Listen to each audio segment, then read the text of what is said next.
وسلم۔ چونکہ یہ بیان سوشل میڈیا پر لائیو بھی جا رہا ہے، میری گزارش ہے کہ آج کا بیان جہاں اسلامی بھائیوں کے لیے اللہ نے چاہا تو بہت کچھ مدنی پھول لیے ہوئے ہوگا، رہنمائی ہوگی، وہاں اسلامی بہنوں کے لیے آج کے بیان میں بہت کچھ ہے۔ تو میں چاہوں گا کہ اگر سوشل میڈیا پہ مجھے سنا جا رہا ہے یا بعد میں سنا جائے تو گھر کی خواتین بھی اگر بیٹھیں اور سنیں تو انشاءاللہ نبی پاک سے محبت، اسلام سے محبت، ہمارے دین کے احکام سے محبت بڑھے گی، کیونکہ آج خاص طور پر میرا ٹاپک جو ہے وہ اسلامی بہنوں سے متعلق بھی ہے۔ ایک بڑا ہی عظیم و شان اسلام کی تاریخ کا بڑا عجیب و غریب واقعہ پہلے میں آپ کو سناتا ہوں کہ اسلام جب ابتدائے اسلام تھا، خلفائے راشدین کا دور ہے، حضرت عمر بن عاص رضی اللہ تعالیٰ عنہ نے جب مصر فتح ہوا تو ایک روز اہل مصر نے حضرت عمر بن عاص رضی اللہ تعالیٰ سے عرض کی کہ حضور ہمارے یہاں دریائے نیل ہے اور ایک ہماری بہت پرانی رسم ہے کہ جب تک اس کو ادا نہ کیا جائے تو دریا جاری نہیں رہتا ہے، دریا سوکھ جاتا ہے۔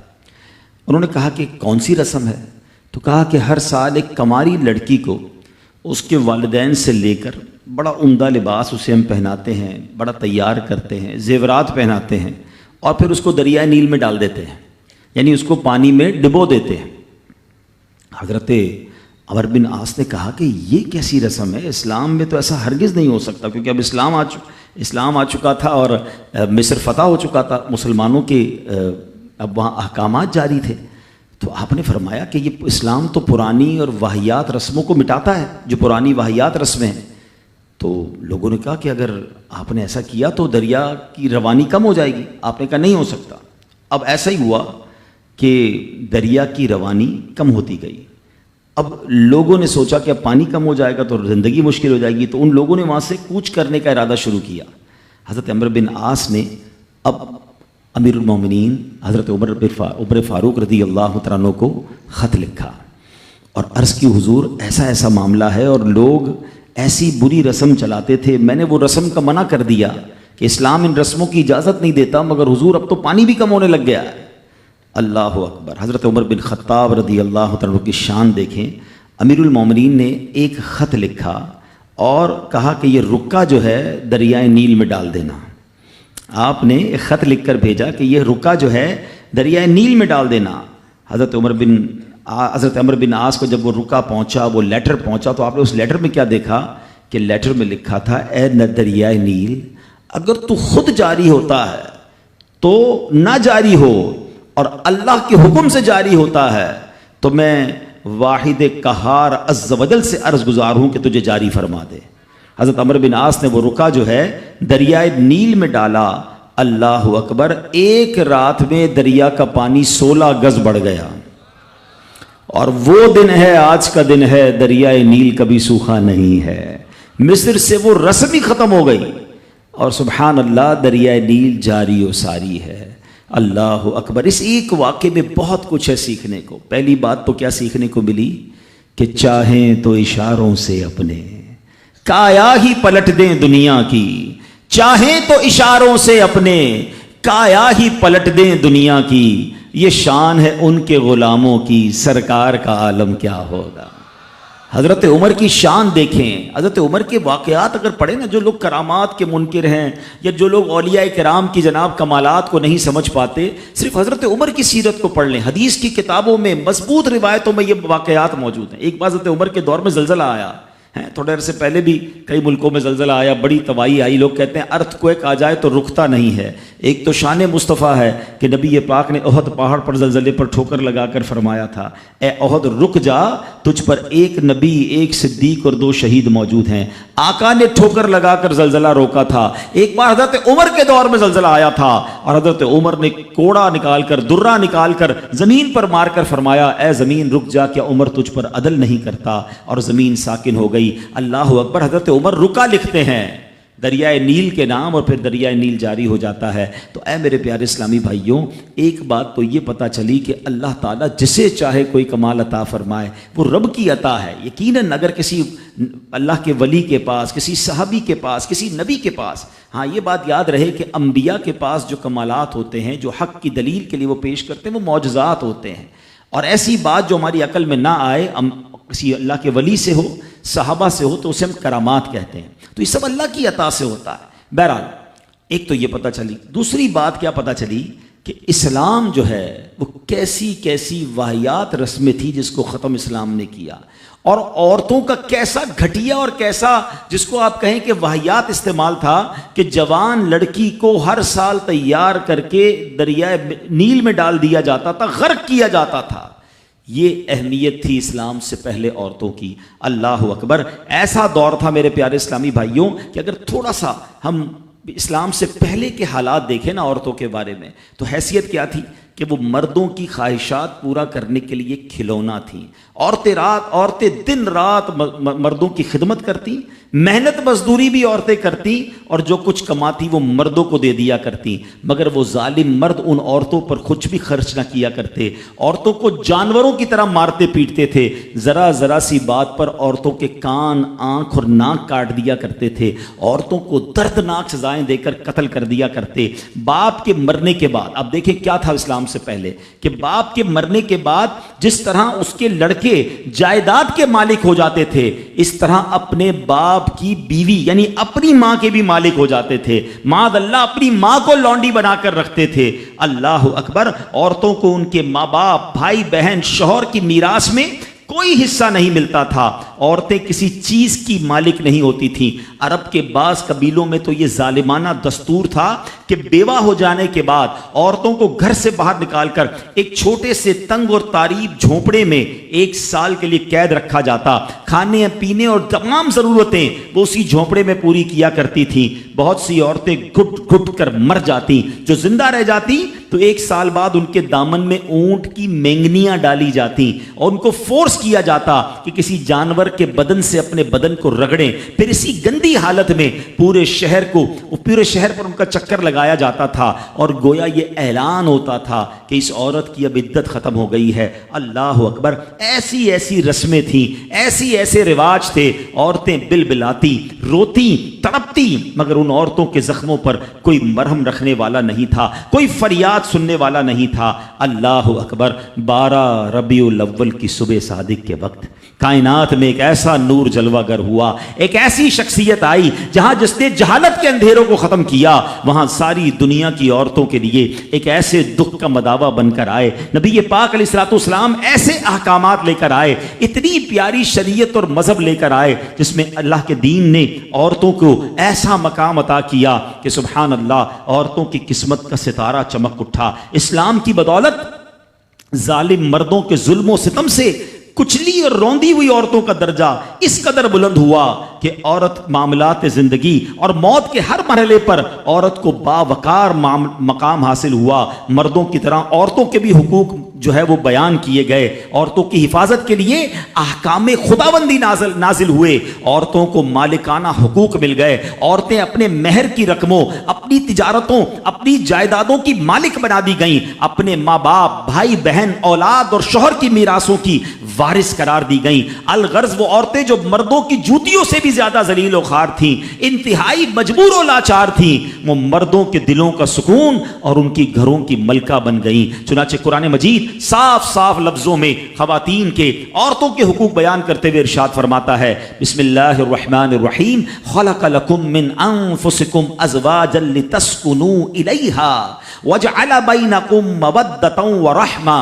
قرآن کہتا ہے, ترجمہ کنز الایمان, تمہارے لیے تمہاری جنس سے جوڑے بنائے کہ ان سے آرام پاؤ اور تمہارے آپس میں محبت اور رحمت رکھی. اب کوئی مرد نہ عورتوں کو مار پیٹ سکتا ہے, نہ ان کو گھروں سے نکال سکتا ہے, اور نہ کوئی ان کے مال و اسباب یا جائیدادوں کو چھین سکتا ہے, بلکہ ہر مرد پر مذہبی طور پر عورتوں کے حقوق ادا کرنے لازم ہیں. اللہ اکبر. گویا اسلام نے ظلم کا دروازہ بند کر دیا, کبھی ماں کے روپ میں, کبھی بیٹی کے روپ میں, کبھی بہن کے روپ میں, تو کبھی زوجہ کے روپ میں. اللہ اکبر. عورت کو ایک ایسا مرتبہ عطا فرما دیا کہ عورت کسی بھی روپ میں ہو, جب بھی اس کے جناب حقوق تلف کیے جائیں گے, نا انصافی کی جائے گی, اسلام وہاں پر اپنا کردار ادا کرتا ہے. اسلامی قوانین سامنے آتے ہیں, عورتوں کے حقوق بیان کیے جاتے ہیں. آؤ سب سے پہلے بات کرتے ہیں بیٹی کی.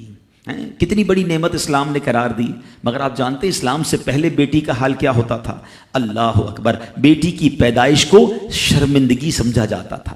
کسی کے یہاں بیٹی پیدا ہو جائے وہ لوگوں کے سامنے آتا نہیں تھا، کئی مہینے تک چہرہ نہیں دکھاتا تھا. یعنی وہ سمجھتا تھا کہ میری بہت بڑی ذلت ہو گئی ہے کہ میرے یہاں بیٹی ہو گئی. اللہ اکبر، بیٹیوں کو زندہ درگور کیا جاتا تھا، بیٹی کو بھی مار دیا جاتا اور بیٹی کی وجہ سے اس کی ماں کو مار دیا جاتا تھا. اللہ اکبر، قرآن کیا کہتا ہے؟ سبحان اللہ، کیسا پیارا مذہب ہے، کتنا شاندار ہمارا دین ہے. اللہ کا کلام کہتا ہے وَإِذَا بُشِّرَ أَحَدُهُمْ بِالْأُنثَى ظَلَّ وَجْهُهُ مُسْوَدًّا وَهُمْ قَدِيمٌ مُسْوَدًّا وَهُوَ قَدِيمٌ. قرآن کہتا ہے جب ان میں کسی کو بیٹی ہونے کی خوشخبری دی جاتی ہے تو دن بھر اس کا منہ کالا رہتا ہے. يَتَوَارَى مِنَ الْقَوْمِ مِنْ سُوءِ مَا بُشِّرَ بِهِ، تو اور وہ غصہ کھاتا ہے اور لوگوں سے چھپتا پھرتا ہے اس بشارت کی برائی کے سبب سے.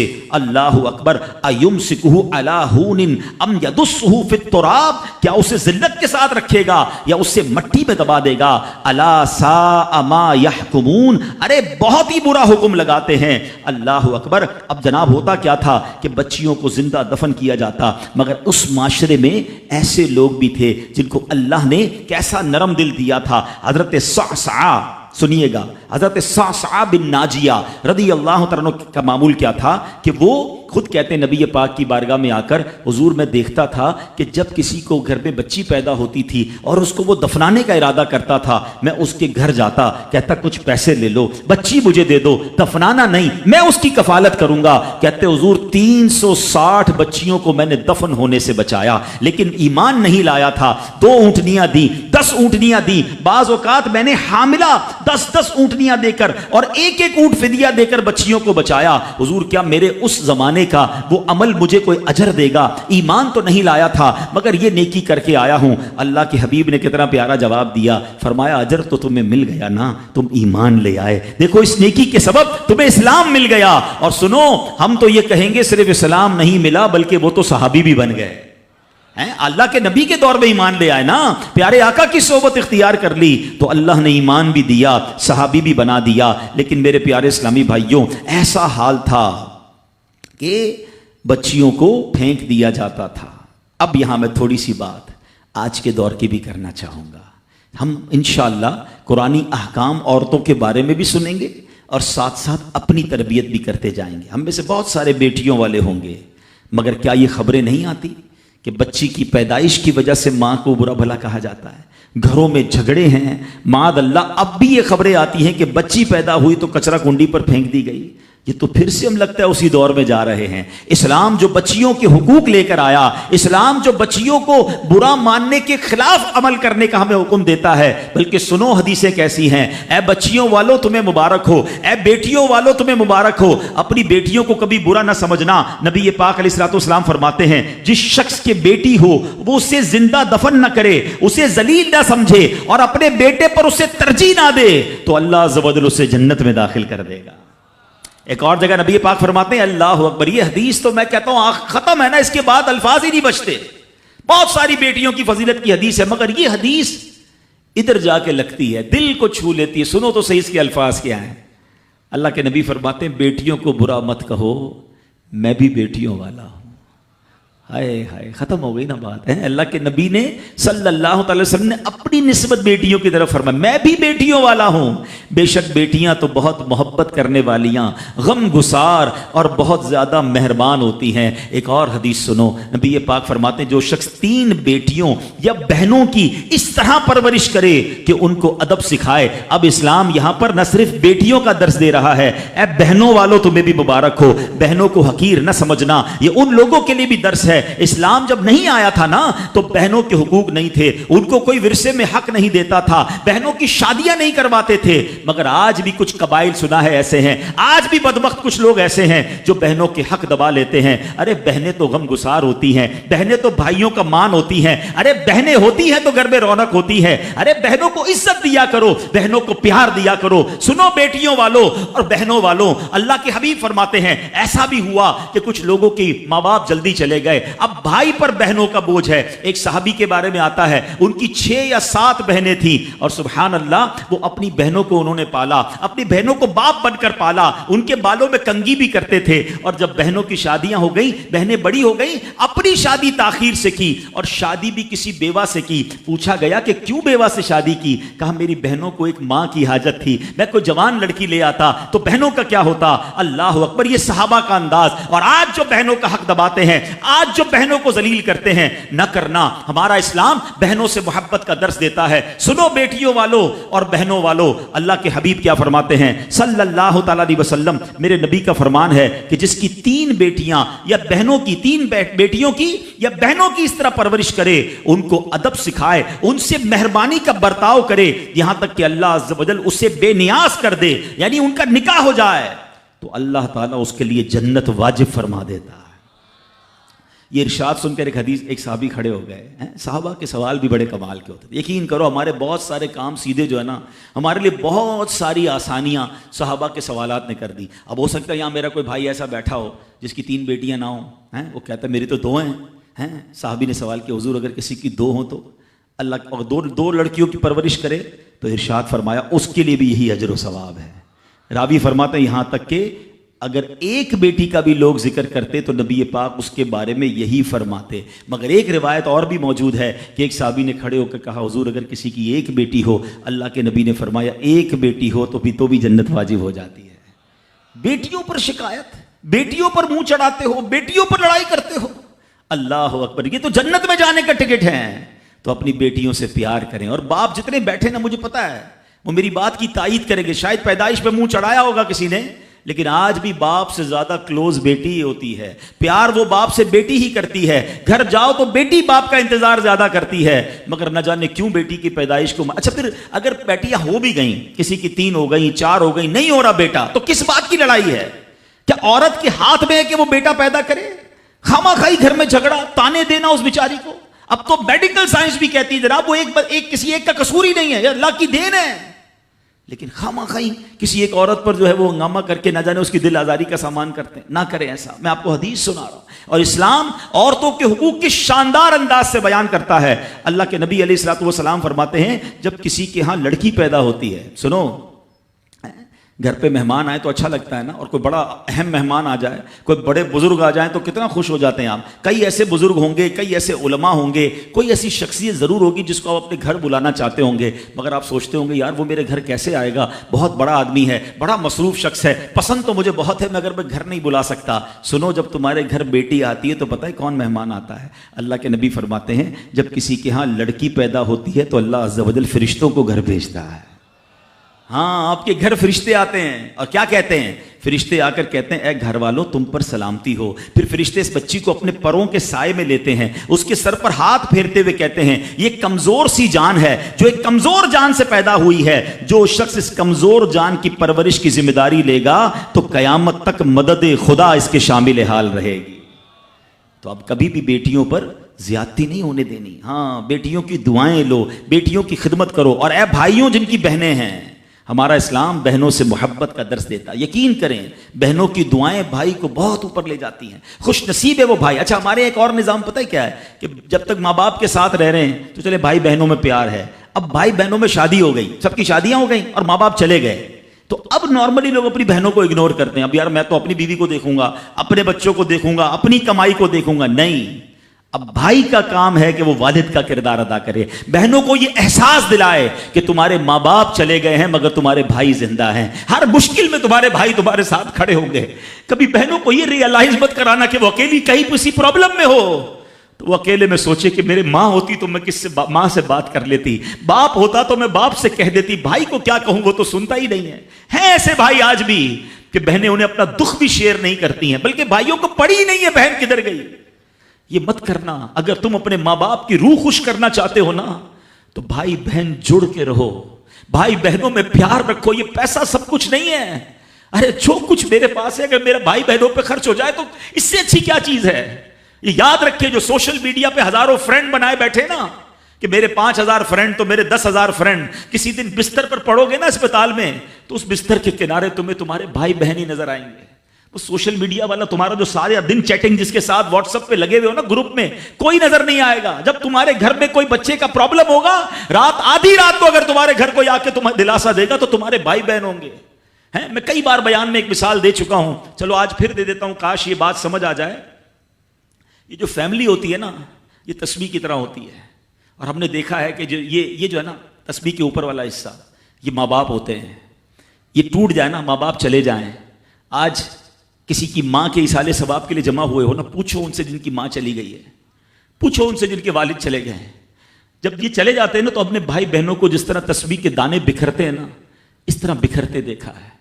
جب تک ماں باپ ہیں پہلے تو ان کی برکتیں لینا، اور جب یہ چلے جائیں نا تو یہ دانے بکھرنے مت دینا، جوڑ کے رکھنا اپنی فیملی کو. یہ فیملی، یہی تو پیار ہے زندگی میں. تھوڑے سے پیسوں کے لیے بھائی بہن لڑتے ہیں، جائیداد کے لیے بھائی بہن لڑتے ہیں، تھوڑے کاروبار کے لیے لڑتے ہیں. ارے قربان کر دو، کوئی بات نہیں، بھائی کو تھوڑا زیادہ چلا جائے، بہن کے میری بہن کے گھر میں ہی جا رہا ہے نا، یہ تیرا ہے، یہ میرا ہے، نہ کیا کرے. یہ گھر کی محبتیں آپ کو بہت ساری بیماریوں سے بچاتی ہیں. حدیث پاک میں آتا ہے جس کا مضمون ہے جو چاہتا ہے کہ اس کی زندگی میں اضافہ ہو جائے، عمر میں اضافہ ہو جائے، بری موت سے بچے، اسے چاہیے کہ وہ صلہ رحمی کرے. صلہ رحمی کیا ہے؟ اپنے رشتہ داروں کے ساتھ اچھا سلوک. اور رشتہ داروں میں the closest family member جو ہے وہ بھائی بہن ہیں، وہ ماں باپ ہیں، بیوی بچے ہیں. ارے ان کو چھوڑ کر دنیا سے محبتیں جتا رہے ہو؟ نہیں میرے پیارے اسلامی بھائیوں. تو اپنی بچیوں کے ساتھ اور اپنی بہنوں کے ساتھ بالخصوص اچھا سلوک کرنا. خوش نصیب ہے وہ بھائی جو بہنوں کا مان ہے، خوش نصیب ہے وہ جو والد جو اپنی بچیوں کے ساتھ اچھا برتاؤ کرتا ہے. اور میں نے خود دیکھا ہے، آپ نے بھی دیکھا ہوگا، میں نے دیکھا ہے، بلکہ میں نے ایک طرح سے انٹرویو لیا ہے ایک رشتہ دار کا کہ یار آپ کی 4 بیٹیاں ہیں، 3 بیٹیاں ہیں. کہتا ہے یار جب سے بیٹیاں آئی ہیں پتہ نہیں رزق کدھر سے آ رہا ہے. بیٹیاں تو کیا آئی ہیں، اللہ نے رحمت کے دروازے کھول دیے ہیں، کیونکہ اس نے منہ نہیں چڑھایا. کچھ ہوں گے ایسے بیٹیوں والے جن کا ہاتھ تنگ ہوگا، تو غور کرو جب بیٹی ہوئی تھی تو شکر کیا تھا یا شکوہ کیا تھا؟ اللہ نے تو بھیجی تھی رحمت تمہارے گھر پہ، تم نے اس وقت بھی اللہ کو ناراض کیا، بیوی کو گالیاں دی، ہنگامہ کیا، اب کہتے ہو رحمت نہیں آ رہی. تم نے تو کتنی ناشکری کر لی. اگر تم سجدہ شکر ادا کرتے، اللہ کی بارگاہ میں رضا راضی رہتے، اللہ بیٹیاں تو دیتا مگر تم پر رحمت کے اور دروازے بھی کھول دیتا. اور ہم نے دیکھا ہے لوگوں کے رزق کو بڑھتے ہوئے. تو کبھی بیٹی کی پیدائش پر آپ نے منہ نہیں چڑھانا ہے، ہاں نہ اپنی زوجہ کو تانے دینے ہیں. اور بیٹیوں کا خیال رکھیں، بہنوں کا خیال رکھیں. اور آگے چلتے ہیں. اسی طرح اللہ پاک نے اسلام میں، اللہ اکبر، اچھا نبی پاک کا انداز اپنی بہن کے ساتھ کیا تھا؟ اللہ کے حبیب علیہ الصلوۃ والسلام کی ایک دودھ شریک بہن تھی، حضرت شیما، رضائی بہن تھی نبی پاک کی. اب پیارے آقا کس طرح ان کے ساتھ برتاؤ کرتے تھے کہ ایک بار آپ علیہ الصلوۃ والسلام کی بارگاہ میں جو بہن حاضر ہوئی نا تو نبی پاک ان کی تشریف آوری پر کھڑے ہو جایا کرتے، اپنی بہن کی آمد پر ان کی دل جوئی فرماتے، ان پر خوب نوازشیں فرماتے. ایک بار پیارے آقا علیہ الصلوۃ والسلام نے اپنی مبارک چادر بچھائی اور اپنی بہن سے پتہ ہے کیا کہتے ہیں؟ مانگو تمہیں عطا کیا جائے گا، سفارش کرو تمہاری سفارش قبول کی جائے گی. بہن جانے لگی تو نبی پاک نے ایک لونڈی یعنی ایک اس کو خادمہ بھی دے دی اور 2 اونٹ بھی عطا فرما دیے.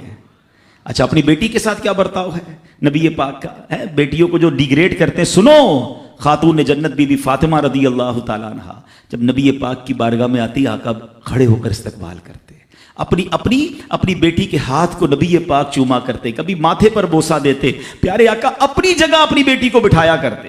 اور یہی انداز خاتون جنت کا بھی تھا کہ جب نبی پاک خاتون جنت کے پاس جاتے وہ کھڑی ہو جاتی اور نبی پاک کا استقبال کرتی، پیارے آقا کے ہاتھوں کو بوسہ دیتی، اپنی جگہ نبی پاک کو بٹھاتی. یہ پریکٹیکلی نبی پاک نے بتایا کہ بہن کے ساتھ برتاؤ کیا ہے، بیٹی کے ساتھ برتاؤ کیا ہے. اب آؤ ہماری زندگی کا ایک بہت اہم ساتھی ہے جس کو ہم سفر کہا جاتا ہے. اسلام بیوی کے بارے میں کیا درس دیتا ہے؟ یہ بھی بڑا پرابلم ہے. اچھا بعض اوقات لوگ اپنی شاید والدہ سے، میں سے ابھی ماں کی بات سب سے آخر میں کروں گا، اور فیملی ممبر سے اب بھی بہت پیار کر رہے ہوتے ہیں، مگر بعض اوقات بیوی کو بڑا ڈیگریڈ کرتے ہیں. ہم شاید بھول گئے ہیں کہ ہماری زندگی کا بہت بڑا حصہ جس کے ساتھ گزرا ہے. میں بیان میں پہلے بھی کہہ چکا ہوں، کبھی سوچا آپ نے؟ ایک تو اللہ نے آپ کا اس کو ساتھی بنایا، اور ہم اس کے ساتھ بعض اوقات زیادتی کرتے ہیں. ہم کاروبار میں تکلیف میں ہوں، ہم باہر کسی ٹینشن میں ہوں، کسی بندے سے کسی بات کوئی بری لگ گئی، سارا غصہ آ کر اب بندے نے اپنی زوجہ پہ نکالنا ہے، کیونکہ وہ بیچاری تو کچھ نہیں کہہ سکے گی. پہلے کے زمانے جاہلیت میں بھی یہی تھا کہ عورتوں کو پیر کی جوتی سے زیادہ ذلیل سمجھا جاتا تھا. مگر کیا آج بھی کچھ گھرانوں میں ایسا نہیں ہے؟ آج تک میں ویسے سوال کرتا ہوں، شاید غالب گمان ہے کہ جو یہاں ازواج والے زوجہ والے بیٹھے، شادی شدہ بیٹھے، ہماری زوجہ کی شاید ہر دعا میں ہم ہوتے ہیں. ہم اپنی بیوی کے لیے کتنی دعا کرتے ہیں، غور کیجیے. حالانکہ میں نے دیکھا ہے کہ جن کی شریک حیات دنیا سے جاتی ہے نا، وہ لوگوں کو میں نے ٹوٹتے بھی دیکھا ہے. تو ایسا نہ کریں. جس طرح وہ آپ کے لیے محبت کا اظہار، دعاؤں کی آپ کی خدمت گار ہے، آپ بھی اس کے لیے اچھا برتاؤ کریں. اور نبی پاک کا کیا انداز تھا. میں تو آج اسلام کی، شریعت کی، اللہ کے نبی کی بات کرنے آپ کے سامنے آیا ہوں. اللہ کے حبیب علیہ الصلوۃ والسلام سے سوال کیا گیا کہ حضور آپ کو دنیا میں سب سے زیادہ پسند کون ہے؟ پوری کائنات میں آپ کو سب سے زیادہ پسند کون ہے؟ اللہ کے حبیب نے فرمایا عائشہ. نبی پاک نے اپنی زوجہ کا نام لیا. ہاں، پھر فرمایا ان کے والد حضرت ابوبکر صدیق رضی اللہ تعالیٰ عنہ. پھر نبی پاک گھر اپنی ازواج کے ساتھ کیا انداز ہوتا تھا؟ گھر کا سودا سلف لے کے جاتے، کھانے پینے میں ہاتھ بٹاتے، محبت اور پیار کا اظہار فرماتے. سافٹ ماحول تھا گھر کے اندر. کیا ہمارے گھر میں ایسا ماحول ہے؟ نہیں میرے پیارے اسلامی بھائیوں، ہمیں یہ سوچنا ہے کہ ہمیں اپنے گھر والوں کے ساتھ کیا انداز اختیار کرنا ہے. نبی پاک علیہ الصلوۃ والسلام فرماتے ہیں کہ اسلام سے پہلے، بلکہ بخاری شریف کی حدیث بتاتا ہوں، اسلام سے پہلے مال کے لیے جانوروں اور دوسرے ساز و سامان کے ساتھ ساتھ بیوی کو بھی رہن رکھوا دیا جاتا تھا. جیسے پیسے کوئی رہن رکھواتا تھا نا، بیوی بھی ایک مال کی طرح تھی. لوگ گروی رکھوا دیتے تھے اپنی بیوی کو. یہ اسلام سے پہلے عورتوں کا حال تھا، بیویوں کا حال تھا. اللہ اکبر. اسلام نے نکاح کے ذریعے عورت کو مرد کے آدھے ایمان کا محافظ قرار دے دیا. قرآن کہتا ہے وعاشروہن بالمعروف، ان سے اچھا برتاؤ کرو. اسلام نے بیویوں کے ساتھ اچھا برتاؤ کرنے والے کو سب سے بہترین قرار دیا. اللہ اکبر. خواتین تو میں کہتا ہوں، میں یہاں انشاءاللہ اس بات کو بھی، اگر واقعی عقل مند خواتین اس بیان کو سنیں گی تو وہ جو مسکنسپشن پیدا کیا جاتا ہے کہ جناب اسلام میں عورتوں کو آزادی نہیں ہے، جناب اسلام میں عورتوں کے لیے گھٹن ہے. اللہ اکبر. ذرا پہلے اسلام سے پہلے کے حالات پڑھو اور اس کے بعد اسلام کے آنے کے بعد عورتوں کو کیا شاندار مقام میرا دین دیتا ہے. اللہ کے نبی نے دا بیسٹ لوگوں کی جب مثال بیان کی، بہترین لوگوں کی مثال بیان کی، تو نبی پاک فرماتے ہیں، ترمذی کی حدیث ہے، سب سے بہتر وہ ہے جو اپنے اہل کے لیے بہتر ہو، یعنی اپنی فیملی کے لیے بہتر ہو. اور آقا فرماتے سنو میں تم سب سے زیادہ اپنے اہل کے لیے بہتر ہوں. نبی پاک سب سے زیادہ اپنی فیملی کے لیے بہتر. نبی پاک علیہ الصلوۃ والسلام سے ایک شخص نے پوچھا حضور شوہر پر بیوی کا کیا حق ہے؟ تو آپ نے فرمایا جب وہ کھائے، یعنی شوہر کھائے تو بیوی کو کھلائے، جب لباس پہنے اسے بھی پہنائے، اس کے چہرے پر نہ مارے، اسے بدصورت نہ کہے، اور اگر سمجھانے کے لیے اس سے علیحدگی کرنی پڑے تو گھر میں ہی علیحدگی کرے. اللہ اکبر. ایک بار حضرت عمر فاروق رضی اللہ عنہ کی بارگاہ میں، سنیے گا بڑا دلچسپ واقعہ. سیدنا عمر فاروق کا کتنا بڑا نام ہے، آپ کے جلال کی، آپ کی عدالت کی مثالیں دی جاتی ہیں. بڑے بڑے لوگ آپ کے سامنے تھر تھر کانپتے تھے. حضرت عمر کا حال یہ تھا، آپ کا گھر میں انداز کیا تھا کہ ایک شخص آیا کہ میں حضرت عمر کے پاس جاؤں اور بتاؤں میری بیوی جو ہے مجھ سے اس طرح بات کرتی ہے، اور میرا وہ انداز نہیں ہوتا جو شوہر کے سامنے ہونا چاہیے. ہوتا ہے گھروں میں، ہو جاتا ہے. تو حضرت عمر کے دروازے پر پہنچا نا، تو اندر سے اسے سیدنا عمر فاروق رضی اللہ تعالیٰ عنہ کی زوجہ ام کلثوم رضی اللہ تعالیٰ عنہ کی ناراضگی کی عالم میں گفتگو کرتے ہوئے سنا. وہ حضرت عمر سے بات کر رہی تھی. تو وہ شوہر سوچنے لگا کہ میں تو اپنی بیوی کی شکایت لے کر آیا تھا، حضرت کے تو گھر کا بھی معاملہ ہی ایسا ہی ہے. تو وہ کہتے میں واپس ہونے لگا. حضرت عمر نے بلا لیا، کیوں آئے تھے؟ تو کہا کہ میں تو حضرت اپنی بیوی کی شکایت کرنے آیا تھا، مگر میں آپ کے دروازے پر آیا، آپ کے گھر کا ماحول دیکھا تو میں سمجھ گیا ہم دونوں ایک ہی معاملے میں ہی ہیں، آپ کا بھی ویسا ہی حال ہے. اب حضرت عمر نے جو ان کی تربیت فرمائی نا، آپ نے فرمایا میری بیوی کے مجھ پر چند رائٹس ہیں، چند حقوق ہیں، مجھے اس سے چند فائدے حاصل ہوتے ہیں جس کی بنا پر میں اس سے درگزر کرتا ہوں. پہلا یہ کہ یہ میرے لیے جہنم کی آڑ ہے، میرا دل اس کی وجہ سے حرام کاموں سے بچا رہتا ہے.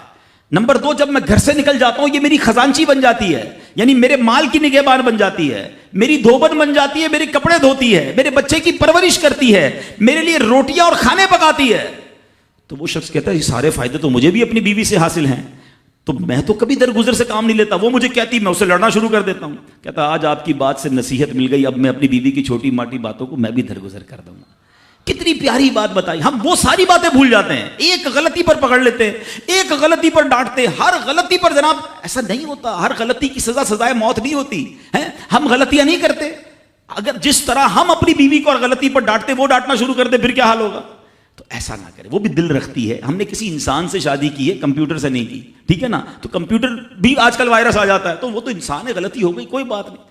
تو سبحان اللہ، اتنا پیارا مذہب ہے۔ اور اب آؤ، اسلام نے عورت کو جو ایک اور روپ دیا ہے، ایک اور مقام دیا ہے، اور وہ مقام ماں کا مقام دیا ہے، اور ماں کے قدموں تلے جنت فرمایا۔ ماں کا کیا مقام دیا کہ ماں کو محبت کی نگاہ سے دیکھ لو تو حج مقبول کا ثواب ہے۔ اچھا، اسلام کی تعلیمات کی جو بنیاد ہے، جو ماخذ ہے، جو مرجع ہے، جس کے ذریعے سمجھے علم و فضل کی نہریں جاری ہوتی ہے، وہ کون سی کتاب ہے؟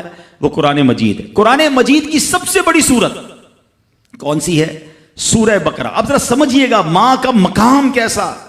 قرآن پاک کی سب سے بڑی سورت سورہ بقرہ، اور سورہ بقرہ، بقرہ کس کو کہتے ہیں؟ گائے کو۔ یہ کون سی گائے تھی؟ یہ دنیا کی سب سے قیمتی گائے تھی۔ اگر اس تفسیر کو پڑھیں نا تو اللہ اکبر، پتہ یہ چلے گا کہ قرآن پاک کی سب سے بڑی سورت، اس کا جو سینٹرل آئیڈیا ہے، جو مین ٹاپک ہے، وہ بھی ماں کا ادب ہی ہے۔ وہ ایک نوجوان ہی تو تھا نا جس نے ماں کی خدمت کی، اور اللہ نے اس خدمت کا صلہ یہ دیا کہ ایک ایسی گائے ان کو مل گئی کہ جو سونے کے وزن کے مطابق بیچی گئی۔ تفصیلی واقعہ ہے، میں واقعہ پورا بیان نہیں کرتا، اشارہ دے رہا ہوں کہ سورہ بقرہ کا بھی اگر پیغام پڑھے، مفسرین نے لکھا کہ سورہ بقرہ کا پیغام یہ ہے کہ اپنی ماں کا ادب کرے، اپنے والدین کا ادب کرے، اور جب والدین کا ادب کرتا ہے اللہ ایسے نوازتا ہے، غیب کے خزانوں سے نوازتا ہے۔ اور ماں کی دعائیں، اللہ اکبر۔ حضرت بایزید بستامی کتنے بڑے اللہ کے ولی ہیں، آپ کے بارے میں آتا ہے کہ ایک بار سردی کی راتیں تھی، ماں کے لیے ماں نے پانی مانگا۔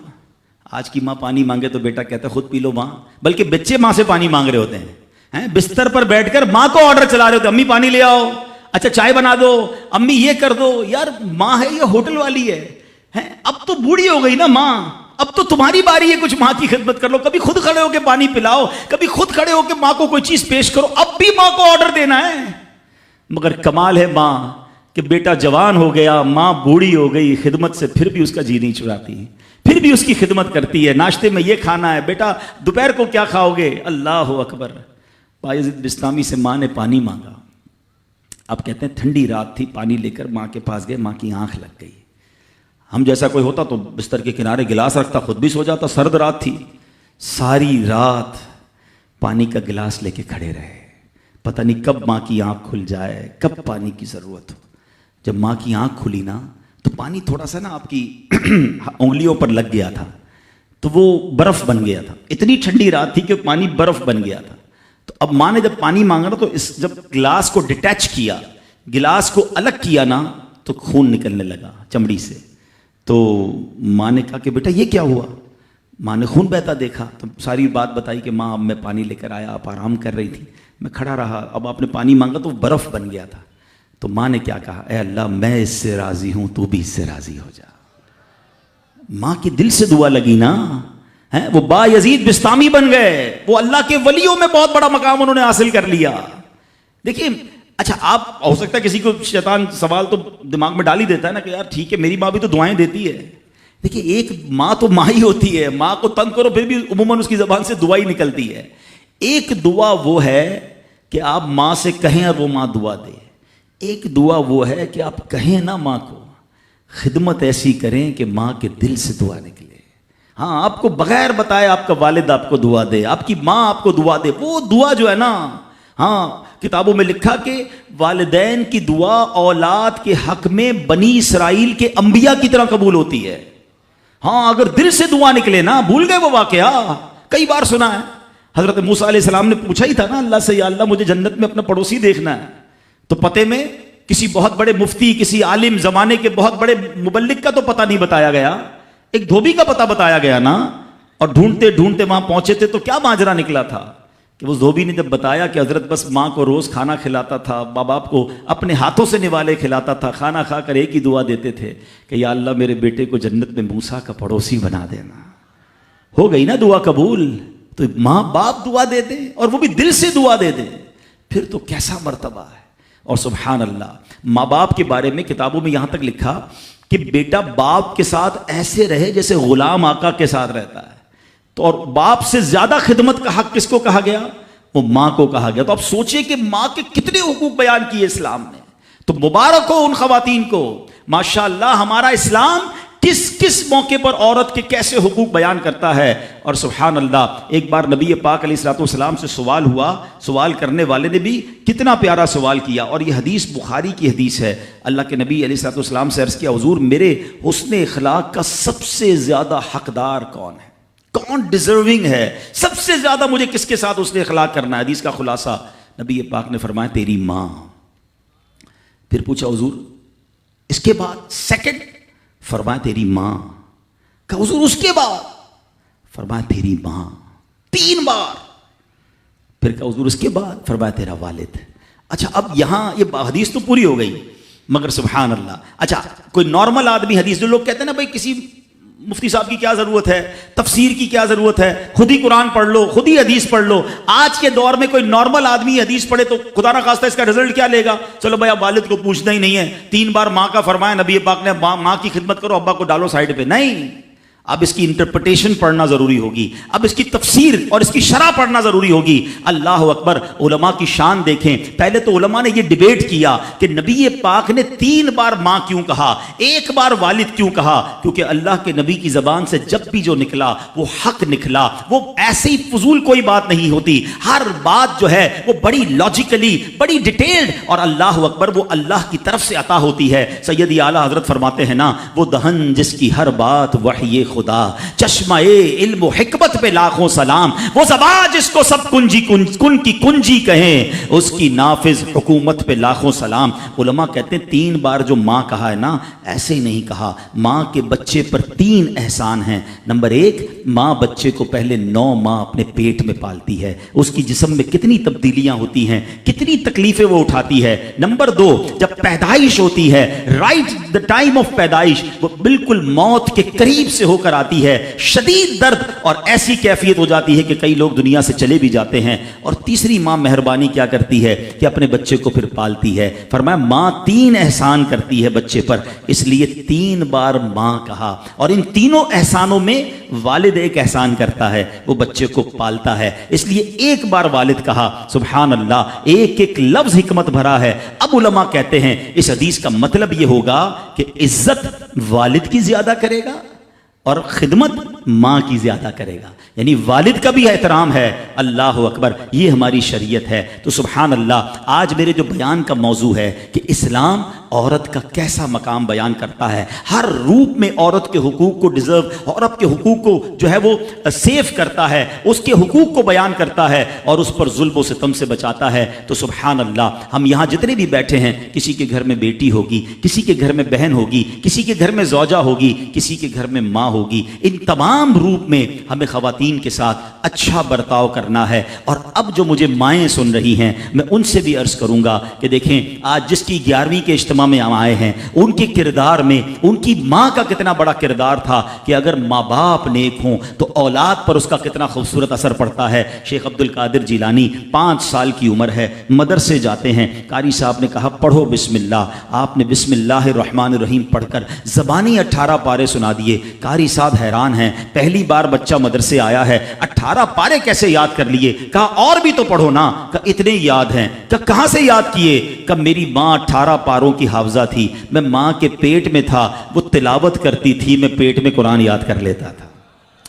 اچھا، یقیناً غوث پاک کی کرامت ہے، یہ آج کے دور میں پاسبل ایسے ہم جیسے لوگوں کے لیے پاسبل نہیں نظر آتا. لیکن ایک بات تو ہے نا کہ وہ تلاوت کرتی تھی، دودھ پلاتے وقت تلاوت کرتی تھی. سیدہ فاطمہ رضی اللہ تعالیٰ عنہ کے بارے میں بھی آتا ہے کہ خاتون جنت حسنین کریمین کو جب دودھ پلاتی یا جھولا دیتی تھی، انہیں قرآن سناتی تھی. آج ہم کیا کرتے ہیں، چھوٹے بچے کو بھی موبائل پکڑا دو، ہر کھلونے میں میوزک، اسٹارٹ سے ہی اس کو میوزک کا عادی ہم بنا رہے ہیں. تو میری مائیں، میرے بھائی، اگر آپ اپنے بچوں کو نیک دیکھنا چاہتے ہیں تو غوث پاک کی سیرت سے سیکھو کہ ماں باپ نیک تھے، اللہ نے اولاد کو کیسا بنا دیا. تو اگر میں اور آپ چاہتے ہیں، آج بیان تو ہو رہا ہے نا کہ ماں کے اصالے ثواب کرنا ہے، ماں کی خدمت کرنی ہے، لیکن بچے کو دین کے قریب لاؤ گے تو آپ کی خدمت کرے گا نا. آج کل تو دنیا کے اتنا حوالے کر دیا ماں باپ نے کہ بعد میں خود اپنے بچوں سے ڈر لگ رہا ہوتا ہے. ارے باپ رے باپ، میرا بچہ بڑا آفیسر ہے، میرا بچہ بڑا ڈگری ہولڈر ہے، وہ فلاں ادارے میں کام کرتا ہے، اس کو برا لگ جائے گا. ارے تف ایسی اولاد پر جس سے ماں باپ بات کریں تو انہیں ڈر لگے کہ بیٹے کو برا لگ جائے گا. اپنے بیٹے کو دیندار بناؤ، انشاءاللہ اگر آپ کا بیٹا صحیح معنوں میں دیندار بن گیا، عالم بنا، مفتی بنا، یا بے شک اچھی کتابیں پڑھ کر قرآن و حدیث پڑھ کر اچھا مبلغ بن گیا، اس بیٹے کو ڈر لگے گا کہیں ماں باپ کو برا نہ لگ جائے۔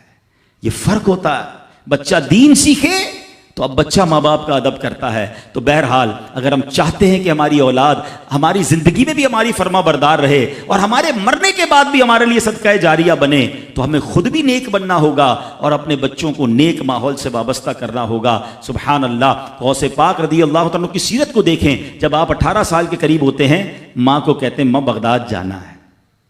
کیوں جانا ہے؟ گھومنے پھرنے نہیں، علم دین سیکھنے۔ کیسی ماں تھی؟ آپ کہتی بیٹا جاؤ، اب محشر کے دن ملاقات ہوگی۔ یہاں تو 3 دن کے قافلے میں لوگ نہیں بھیجتے اپنے بچوں کو، آپ پکنک کے لیے بھیج دیں گے دوستوں کے ساتھ۔ ہم نے دیکھا کچھ لوگوں کے بچوں دین کی طرف آنے لگے، ان کو روکا، اب بعد میں وہی بچہ جب نشے اور برے کاموں میں پڑ گیا تو باپ سر پکڑ کے بیٹھا ہے کہ یار میں نے دین سے تو دور رکھا، اب ایسی صحبت مل گئی کہ بچہ ہی ہاتھ سے چلا گیا۔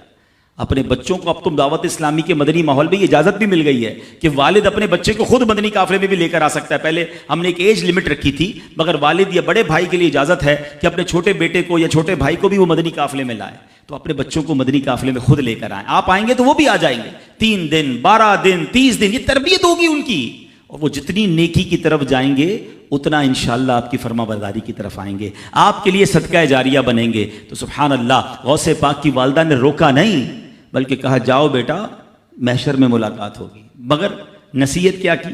ہر حال میں سچ بولنا۔ اور سبحان اللہ کیسا سچ بولا تھا، ڈاکو نے حملہ کیا تھا نا، سارا مال بھی واپس کر گئے اور ڈاکو توبہ بھی کر گئے، کیوں کہ آپ نے ڈاکوؤں کے سامنے بھی سچ بولا۔ سچی زبان سے جو بات نکلتی ہے نا وہ اثر رکھتی ہے، تو یہ ماں کی تربیت تھی نا۔ تو اللہ پاک ہم سب کو اپنے ماں باپ کا ادب بھی نصیب فرمائے، اور جو ماں باپ مجھے سن رہے ہیں اللہ کرے کہ ہم اپنے بچوں کی اچھی تربیت کرنے میں بھی کامیاب ہو جائیں۔ آپ بچوں کی اچھی تربیت کریں، وہ زندگی میں بھی آپ کے لیے دعائیں کریں گے۔ ہاں آپ کو پتہ ہے بچہ جس کا نمازی ہو، کیا پیارا دین ہے ہمارا۔ یقین کریں ماں باپ خالی بچے کو نیک بنا دیں، پھر دیکھو بچہ آپ کے لیے کیسا کام کرے گا۔ آپ دیکھیں ہر نماز میں، بلکہ ہر قاعدہ آخیرہ میں وہ آپ کے لیے دعا کرتا ہے، اور کیسے دعا کرتا ہے؟ قبلہ رو با وضو بیٹھ کر، ہیں کیا کہتا ہے؟ ربنا اغفر لی ولوالدی وللمؤمنین یوم یقوم الحساب۔ فجر پڑھ رہا ہے، 2 بار آپ کے لیے دعا کی، اور کس حالت میں کی؟ با وضو قبلہ رو بیٹھ کر۔ ظہر پڑھ رہا ہے، سنتوں میں دعا کی، فرض میں دعا کی، پھر سنتوں میں دعا۔ اب کیلکولیٹ تو کرو، اگر میں کچھ نہ کروں، اپنے بچے کو زندگی میں 5 وقت کا پابند نمازی بنا دوں، میرے مرنے کے بعد بھی وہ نماز پڑھتا رہے، ارے نہ ہے میری قبر پر روز نماز پڑھے گا، اتحیات میں بیٹھے گا، دعا کرے گا اللہ میرے ماں باپ کی بخشش فرما دے۔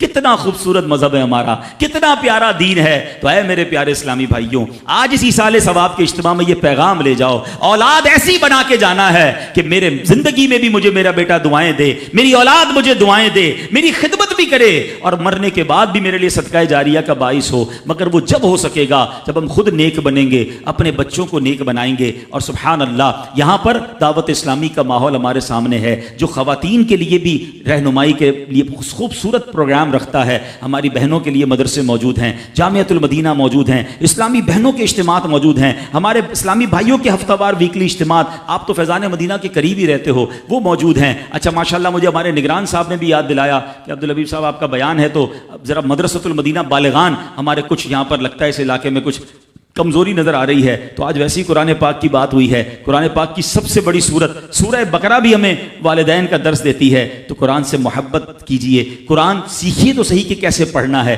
تو خود بھی اور اپنے بچوں کو بھی قرآن پڑھائیے۔ تو اب جو بڑے ہو گئے ہیں، دعوت اسلامی دیکھیں کتنا پیارا پلان رکھتی ہے کہ جو بچے ہیں وہ مدرسۃ المدینہ جو بچوں کے اس میں داخلہ لے لیں، اور جو بڑے ہیں جو مدرسوں میں دن میں نہیں جا سکتے، جاب کرتے ہیں، کاروبار کرتے ہیں، تو آپ کی آسانی کے لیے تقریباً کراچی کی مسجدوں میں، بلکہ اگر مجھے دنیا میں کہیں بھی سن رہے ہیں تو الحمدللہ دعوت اسلامی والوں سے رابطہ کریں، ہزاروں ہزار مدرسۃ المدینہ بالغان پوری دنیا میں موجود ہیں۔ کاروبار سے آ کر مغرب کے بعد، عشاء کے بعد اپنے علاقے کی مسجد میں جائیں، انشاءاللہ وہاں آپ کو دعوت اسلامی والے مل جائیں گے۔ 15 منٹ 20 منٹ اپنے مخارج ٹھیک کر لیں، کچھ نہ کچھ تلاوت کر لیں، تاکہ روزانہ میری زبان سے کچھ قرآن پاک کے الفاظ ادا ہو جائیں۔ تو الحمدللہ میں امید کرتا ہوں اتنی بڑی تعداد میں عاشقان رسول آئے ہیں کہ انشاءاللہ اب آپ نے نیت یہ کرنی ہے کہ ہر جمعرات اجتماع میں شرکت کریں گے انشاءاللہ۔ ٹھیک ہے نا, یہ آپ کے قریب فیضان مدینہ ہے, دور نہیں ہے. پھر سبحان اللہ, پھر امیر اہل سنت بھی ہیں, تو ہر ہفتے مدنی مذاکرے میں بھی کرم فرمائیں, اور اس کے ساتھ ساتھ مدرسۃ المدینہ بالغان اس کو تھام لیں. انشاءاللہ آپ دیکھیں گے کہ جب میں روز قرآن پاک پڑھوں گا, روز سیکھوں گا, میری زبان پر قرآن جاری ہوگا, تو میرے دل میں بھی قرآن کا نور آ جائے گا. اللہ کریم سے دعا کرتا ہوں, اللہ کریم جن کے والدین حیات ہیں ان کو درازی عمر بالخیر عطا فرمائے, جن کے ماں باپ چلے گئے ان کی بے حساب مغفرت فرمائے. میں ان بچوں سے گزارش کروں گا جن کے ماں باپ ان کے پاس ہیں, ان کے پاس وقت بتایا کرو, ان کی خدمت کیا کرو, ان کی پسند کی چیزیں کبھی کبھی ان کے لیے لے جایا کرو. ماں باپ بولتے نہیں ہیں, ہاں ماں باپ نہیں بتاتے کہ ہمیں کیا کھانے میں پسند ہے یا کون سی چیز پسند ہے, ان سے پوچھا کرو. آج تک تو ہم نے ہی اپنی پسند بتائی ہے نا, امی مجھے یہ پسند ہے کھانا بنا دو تو یہ والا شربت بنا دو. اپنی ماں سے پوچھو, ہیں اپنے والد سے پوچھو, اور کسی معلوم ہو جائے نا کبھی. اچھا ایک اور مزے کی بات, ماں باپ کبھی بھی مہنگی چیز نہیں بتائیں گے. کوئی پان وان کھانا ہوگا, کوئی شربت پینا ہوگا, کسی قسم کی کوئی آئس کریم کھانی ہوگی, کبھی کبھی ان کے لیے وہ کھانا لے جایا کرو. یقین کریں جن کے چلے گئے نا, اب ان کو اپنے ماں باپ کی وہ ساری باتیں یاد آتی ہیں, اور اب بات بھی کرنی ہوتی ہے تو قبرستان جانا ہوتا ہے. تو اگر تمہارے پاس تمہارے ماں باپ ہیں نا, تو ان کے ساتھ بیٹھو, ان کی دعائیں لو. یہ وہ ہستیاں ہیں جن کو محبت سے دیکھو گے تو مقبول حج کا ثواب ہے. آج میری مرحومہ والدہ کی برسی کے لیے ہم جمع ہوئے ہیں, ان کے ایصال ثواب کے لیے جمع ہوئے ہیں. دعا فرمائے اللہ ان کو غریق رحمت فرمائے. بہت شاندار انہوں نے ہماری تربیت کی. آج میں آپ کے سامنے جو کچھ ہوں اس میں ان کا بہت بڑا کردار ہے. ہمیشہ دعائیں دیتی, ہمیشہ پیار دیتی, اور غوث پاک کی جو محبت انہوں نے ہم بچپن سے ہمارے دلوں میں ڈالی. مجھے وہ دن یاد ہیں جب میں اسکول جاتا تھا, بہت چھوٹا تھا, اسکول بھی جاتا تھا, بعد میں پھر مدرسے تو گھر سے نکلے تو ایک ہی جملہ ہوتا تھا کہ غوث پاک جو وسیلہ میمن ہیں, تو ہماری گٹی میں میمنی میں وہ یہی کہتی تھی کہ بڑے پیر کے حوالے, غوث پاک کے حوالے, غوث پاک کا وسیلہ. تو غوث پاک کی محبت دل میں بچپن سے ڈالی. اور میری ماں کو جو رات ملی, جس مہینے وہ دنیا سے گئیں, وہ بھی غوث پاک کا مہینہ تھا. 8 ربیع الاخر ان کا وصال ہوا. میں پاکستان میں نہیں تھا, میں تھا بھی غوث پاک کے پاس. اس وقت میں بغداد میں ہی تھا اور مجھے اطلاع ملی, اور پھر وہاں سے میں یہاں آیا. تو بھائی بتاتے ہیں, بہنیں بتاتی ہیں کہ وہ رات بھی دیکھیں ماں کیسی ماں ہوتی ہے کہ انہوں نے ہمیں خدمت کا موقع ہی نہیں دیا. یہ جو بچے ہیں نا جو خدمت نہیں کرتے ماں باپ کی, یعنی ہمیں بھی اب احساس ہوتا ہے کہ وہ ساری زندگی ہماری خدمت ہی کرتی رہی. اس رات بھی کھانا انہوں نے ہی پکایا, یعنی بالکل سیٹ تھی ماشاءاللہ, کھانا بھی پکایا, سب نے کھایا, اور اسی رات ان کا وصال ہو گیا. تو ہمیں تو کوئی باری نہیں آئی خدمت کی. تو جن بچوں کی باری آئی ہے نا, بعض اوقات کچھ لوگ اس سے وہ ہوتے ہیں نا کہ یار مجھے ویل چیئر چلانی پڑتی ہے تو مجھے دوائی کے لیے لے جانا پڑتا ہے, یا بعض اوقات کپڑے وپڑے دھلانے پڑتے ہیں, یا واش روم لے جانا پڑتا ہے. تم لکی ہو, ہاں بھاگ جاگ گئے, ورنہ کئیوں کے ماں باپ نے تو موقع ہی نہیں دیا خدمت کا, وہ ہماری خدمت کرتے کرتے چلے گئے. اگر آج کسی بچے کو ماں باپ کی خدمت کا موقع ملا ہے نا, اور کبھی ایسا موقع ملے نا کہ آپ کے پیسے ماں باپ پر خرچ ہوں, تو سمجھ لو تمہارے بھاگ جاگ گئے. ارے انہوں نے ساری زندگی مجھ پر خرچ کیا, اور اب میرے پیسوں کے نصیب جاگے کہ کچھ ماں باپ پر خرچ ہو جائیں. لیکن جب ماں باپ پہ خرچ کرنے کی باری ہوتی ہے تو ایسے بھی بدبخت ہیں جو کہتے ہیں یہ میرے ہیں تمہارے تھوڑی ہیں, میں نے کمائے ہیں. اللہ اکبر. سوچو جب میں پیدا ہوا تھا, آپ پیدا ہوئے تھے, ہم بے لباس تھے. میرا باپ کہتا تیرے پیسے کہاں ہیں, تو جان تیرا کام جانے دے. میں تو ننگا ہی رہ جاتا نا. اگر مجھے کھانا نہ کھلاتے, میری انگلی پکڑ کر نہ چلاتے, مجھے پڑھاتے نہ, لکھاتے نہ, مجھے سمجھاتے نہ, مجھے کھلاتے نہ, ایک ایک چیز والد اور والدہ نے ہم پر خرچ کی ہے. والدہ خدمت کرتے رہی, باپ پیسے خرچ کرتا رہا, اور جب ہماری باری آئی خدمت اور پیسے خرچ کرنے کی تو اب بوجھ کس بات کا.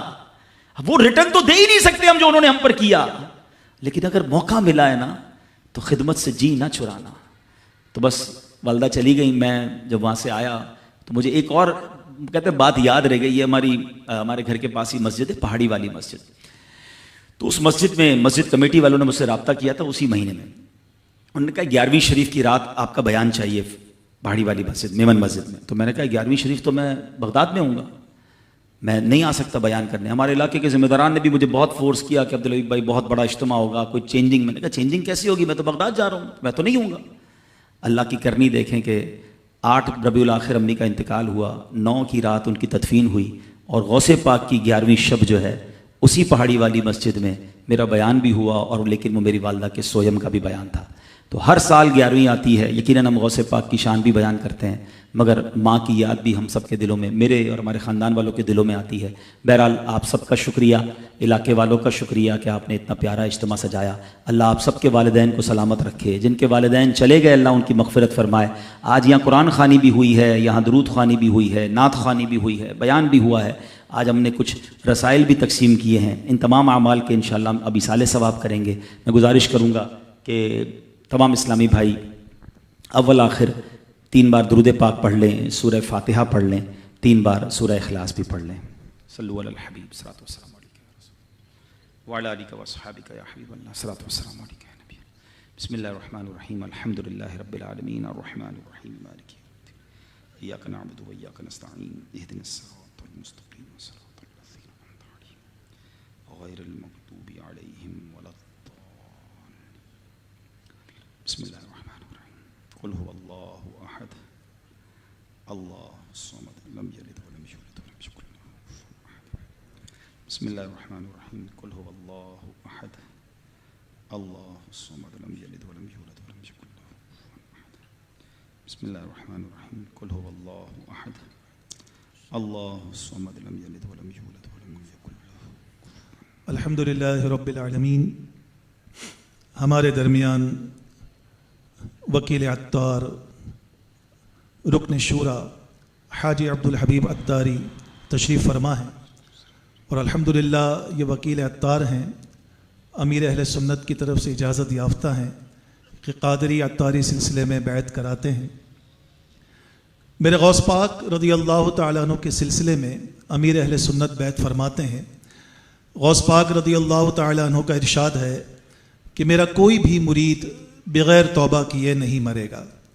تو الحمدللہ یہ بہت بڑی بشارت ہے حضور غوث پاک رضی اللہ تعالیٰ عنہ سے محبت کرنے والوں کے لیے کہ جو ان کے مرید ہیں انشاءاللہ عز و جل توبہ کیے بغیر دنیا سے نہیں جائیں گے۔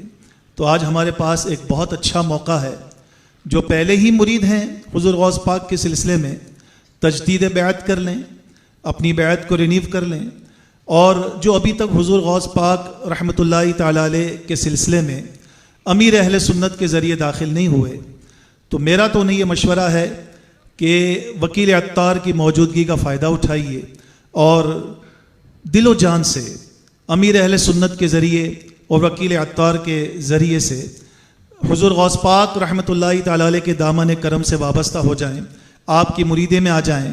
انشاءاللہ غوث پاک کا سایہ ہمارے سروں پر رہے گا اور ہم بھی اس دنیا سے توبہ اور استغفار کے ساتھ رخصت ہوں گے۔ تو میں حاجی عبدالحبیب عطاری وکیل عطار رکن شورا سے عرض کرتا ہوں کہ وہ ہمیں قادری عطاری سلسلے میں داخل فرما دیں۔ میرے وہ اسلامی بھائی جو مرید ہونا چاہیں، جس طرح میں کہتا جاؤں دہراتے جائیں۔ بسم اللہ الرحمن الرحیم، الصلاۃ والسلام علیک یا رسول اللہ وعلی آلک و اصحابک یا حبیب اللہ، لا الہ الا اللہ محمد الرسول اللہ صلی اللہ تعالی علیہ وسلم۔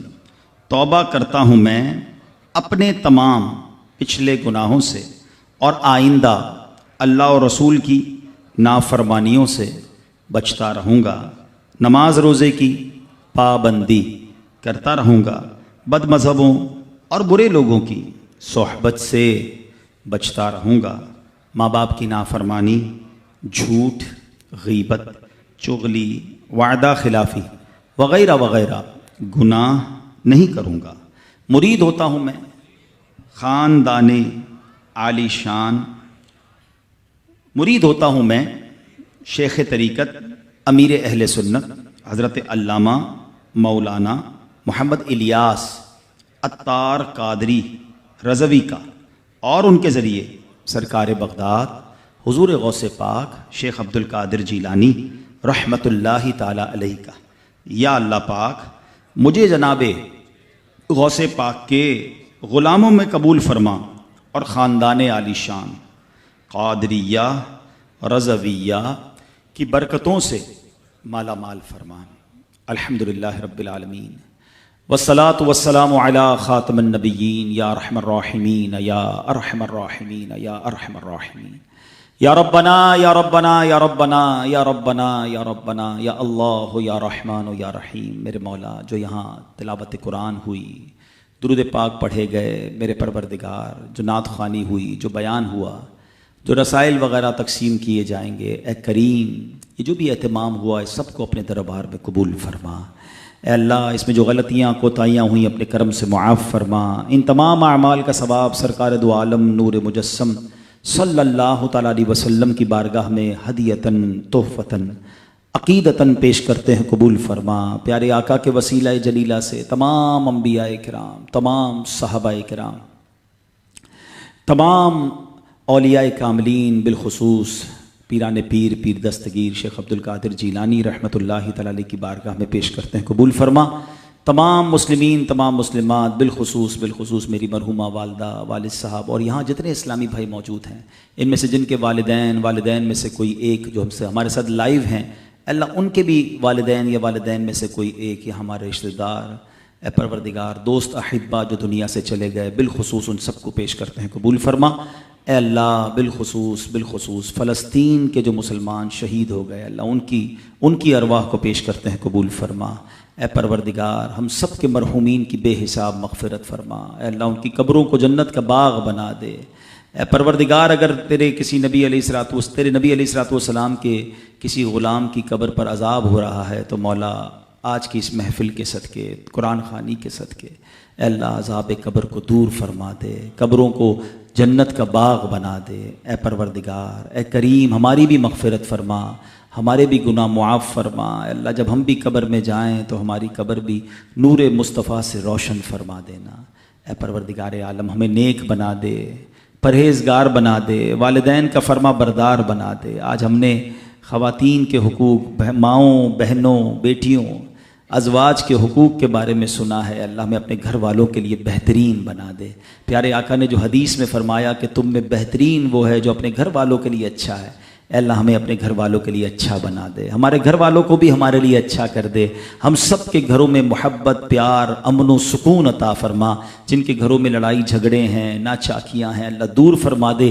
شیر و شکر اور پیار و محبت سے زندگی گزارنے کی توفیق عطا فرما۔ اے اللہ، ہمارے بال بچوں کی خیر فرما، بھائی بہنوں کی خیر فرما، بچوں کے بچوں کی خیر فرما، ہمارے پورے گھرانے کی خیر فرما۔ میرے بال بچوں اور سارے قبیلے، میرے بال بچوں اور سارے قبیلے پہ رحمت ہو تیری صدا یا الہی، ہاں رحمت ہو تیری صدا یا الہی، بنا دے مجھے نیکوں کا صدقہ، گناہوں سے مجھ کو بچایا الہی، گناہوں سے مجھ کو بچایا الہی، دکھا دے مدینے کی گلیاں، دکھا دے نبی کا حرم یا الہی، دکھا دے نبی کا حرم یا الہی۔ اے پروردگار، اے مالک کریم، اللہ بڑی امید کے ساتھ تیرے دربار میں ہاتھ اٹھائے ہیں، اپنی پریشانیاں تجھے نہ بتائیں تو کس کو بتائیں۔ اے مریضوں کو شفا دینے والے، ہمارے مریضوں کو شفا عطا فرما، جو قرضوں کے بوجھ تلے دب گئے مولا ان کے قرضے اتر جائیں، بے اولادوں کو نیک اور صالح اولاد دے دے، جن جن کو اولاد دی ہے مولا ان کی اولادوں کو والدین کی آنکھوں کا نور بنا دے۔ اے پروردگار ہمارے بچوں کو ہماری مغفرت اور ہمارے لیے صدقہ جاریہ کا باعث بنا دے۔ اے اللہ ہمیں اپنے بچوں کے دکھ سے بچانا۔ اے اللہ جن کے بچے کسی بھی پریشانی میں ہیں، بیمار ہیں، رشتوں کے مسائل ہیں، بے اولادی کے مسائل ہیں، اے اللہ سب کے دکھ آج غوث اعظم کے صدقے میں دور فرما دے، اس مبارک مہینے کے صدقے میں دور فرما دے۔ اے اللہ ہم میں جو جس پریشانی میں ہے تو نام بھی جانتا ہے اور کام بھی جانتا ہے، پریشانی ہمارے لیے بڑی ہے مولا، تیرے لیے کچھ نہیں ہے۔ ان اللہ علی کل شیء قدیر، تجھے تیری قدرت کاملہ کا واسطہ، تیری رحمت کا واسطہ، اے اللہ ہماری پریشانی دور فرما دے۔ ہمیں معلوم ہے جب تو چاہے تو اندھیرے کنویں سے حضرت یوسف کو نکال کر مصر کا بادشاہ بنا سکتا ہے، تو چاہے تو حضرت ابراہیم کے لیے بہت بڑی آگ بھی گلزار بن جاتی ہے۔ اے اللہ جب تیری مشیت ہو تو دریائے نیل جو ہے حضرت موسیٰ کے لیے راستہ دے دیتا ہے۔ اے اللہ ہمارے لیے بھی راستے نکال دے، ہمارے لیے بھی راستے نکال دے، ہماری مشکلیں بھی آسان کر دے، ہمیں بھی دکھوں کے اندھیرے سے نکال کر نیکیوں کے نور میں، خوشیوں کے نور میں داخل فرما دے۔ اے پروردگار تو دل کی حالتوں کو جاننے والا ہے، بے قراروں کو قرار دے دے۔ اے اللہ اے پروردگار آج جس کو جس خوشخبری کا انتظار ہے کرم کر دے مولا، آج کی رات ہی عطا فرما دے۔ اے پروردگار عالم سب کے روزی روزگار میں، رزق حلال میں برکتیں اور وسعتیں عطا فرما۔ اے اللہ جو پریشان ہیں ان کی پریشانیاں دور کر دے، فلسطین کے مسلمانوں کی غیب سے مدد فرما۔ اے اصحاب فیل کے وقت میں ابابیل کے ذریعے مسلمانوں کی، ایمان والوں کی مدد کرنے والے، اے بدر کے میدان میں فرشتوں کی فوج بھیجنے والے، اے اللہ تیرے مسلمان بندے، تیرے کلمہ پڑھنے والے پریشان ہیں، اے اللہ شہید ہو رہے ہیں، بچے شہید ہو رہے ہیں، اے رب العالمین بے گھر ہو رہے ہیں، تیرے کرم کی امید ہے، تیری مدد کی امید ہے۔ اے اللہ مظلوم مسلمانوں کی غیب سے مدد فرما، دنیا میں جدھر جدھر مسلمان پریشان ہیں مولا سب کی مدد فرما، عالم اسلام کا بول بالا فرما، ہمارے وطن عزیز کی بھی خیر فرما، اندرونی بیرونی سازشوں سے محفوظ فرما، ہم سب کی جان، مال، عزت، آبرو، آل اور اولاد، دین اور ایمان کی حفاظت فرما۔ اے اللہ ہمیں زوال نعمت سے بچا، عافیتوں کے پھر جانے سے بچا، حاسدوں کے حسد سے بچا، بد نظروں کی بد نظری سے بچا، شیطان کے شر سے بچا، جادو ٹونے آسیب سے بچا، زمینی اور آسمانی بلاؤں سے بچا، زلزلوں، طوفانوں اور وائرسوں سے بچا۔ اے اللہ آج کے اجتماع کو جن عاشقان رسول نے سجایا اس کے لیے دامیں، درہمیں، قدمیں، سخنیں حصہ ملایا، اے اللہ ان سب کا سینہ مدینہ بنا دے، ان سب کو اپنے ماں باپ کی آنکھوں کا نور بنا دے۔ اے اللہ ہمارے ماں باپ جو دنیا سے چلے گئے اب قبر میں تیری رحمت کے حوالے ہیں مولا، بڑی مہربانیاں کی ہیں انہوں نے ہم پر مولا، اب ہم تیرے دربار میں دعا کرتے ہیں تو ان پر مہربانی فرما، ان کی قبروں پر نور کی بارش برسا دے۔ اللہم ارحمہما کما ربیانی صغیرا وافوض امری اللہ ان اللہ بصیر بالعباد لا الہ الا انت سبحانک انی کنت من الظالمین ببرکت ان اللہ وملائکتہ یصلون علی النبی یا ایہا الذین آمنوا صلوا علیہ وسلموا تسلیما اللہم صل علی سیدنا ومولانا محمد طب القلوب ودوائها وعافیت الابدان وشفائها ونور الابصار وضیائها صلی اللہ تعالی علی خیر خلقہ ونور عرشہ سیدنا ومولانا محمد وآلہ وصحبہ اجمعین برحمتک یا ارحم الراحمین۔